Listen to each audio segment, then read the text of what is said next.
Welcome to my channel doctor Rupa Shravan. ఈ రోజు వీడియోలో చక్కెర పొంగల్ ఎలా చేయాలో చూసేద్దాం. దీనికోసం ముందుగా రైస్ తీసుకోండి. ఒక కప్కి 3/4 అండ్ మిగతా పావు వంతు వచ్చేసి పెసరపప్పు. ఇది 1:3 రేషియోలో తీసుకోవాలన్నమాట. మీరు ఎంత క్వాంటిటీ చేసుకోవాలనుకున్నా ముందుగా పెసరపప్పుని దోరగా వేయించుకోవాలి. దోరగా కంటే ఇంకొంచెం ఎక్కువ వేగినా పర్వాలేదు. నేనైతే ఈ కలర్ వచ్చేంత వరకు వేయించుకున్నాను. తర్వాత దాన్ని ఒక బౌల్లోకి తీసుకొని ఏదైతే రైస్ మనకు కావాల్సిన క్వాంటిటీ పక్కన పెట్టుకున్నామో ఆ రైస్ కూడా దీంతో పాటు కలిపేసుకొని కొంచెం వాటర్ వేసి రెండు బాగా వాష్ చేసుకోవాలి. అవి నీట్గా వాష్ చేసిన తర్వాత మనం దేంట్లో కుక్ చేసుకోవాలనుకుంటున్నామో దాంట్లోకి రైస్ తీసుకొని 1:2 రేషియోలో వాటర్ యాడ్ చేసుకొని, అంటే ఒక కప్పుకి 2 కప్పులు వాటర్ యాడ్ చేసుకొని దీన్ని కుక్ చేసుకోవాలి.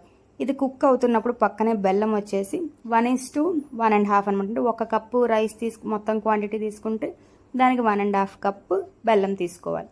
దాన్ని కరిగించుకున్న తర్వాత నీట్గా వడకట్టేసుకోవాలి. సో దట్ అందులో డస్ట్ బయటకు వచ్చేస్తుంది.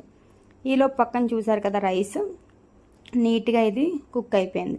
కుక్ అవ్వడం అంటే కొంచెం చిన్న పలుకు ఉండాలన్నమాట. ఈలో బెల్లం ఎలా అంటే తీగపాకం అక్కర్లేకుండా ఉండపాకం అక్కర్లే, కొంచెం స్టిక్ అయితే సరిపోతుంది. ఈ ఉడికిన రైస్లో ఒక 2 స్పూన్లు నెయ్యి వేసుకొని దాంట్లోకి బెల్లం వేసేసుకుంటే ఈ మిగిలిన ఏదైతే కుక్ అవ్వాల్సి ఉందో అది చక్కగా కుక్ అయిపోతుంది బెల్లం పాకంతో పాటు. అందులో కొంచెం ఇలాచీ పౌడరు అండ్ డ్రై ఫ్రూట్స్ ఏదైనా వేసుకోవాలనుకుంటే అవి యాడ్ చేసేసుకుంటే మనకి చక్కెర పొంగల్ అనేది రెడీ అయిపోతుంది. సో చూసారు కదా ఎంతో రుచికరమైన చక్కెర పొంగలి రెడీ. నా వీడియోస్ మీకు నచ్చినట్లయితే లైక్ చేయండి, షేర్ చేయండి, సబ్స్క్రైబ్ చేయడం మాత్రం మర్చిపోకండి. పక్కనే ఉన్న బెల్ ఐకాన్ క్లిక్ చేయండి. సో దట్ నా ఫర్దర్ వీడియోస్ అన్నీ మీకు ఎప్పటికప్పుడు అప్డేట్ అవుతాయి. ఈ పండగకి మీరు కూడా ఈ రెసిపీ ట్రై చేసి ఎలా వచ్చిందో కామెంట్ సెక్షన్లో కామెంట్ చేయండి. Thanks for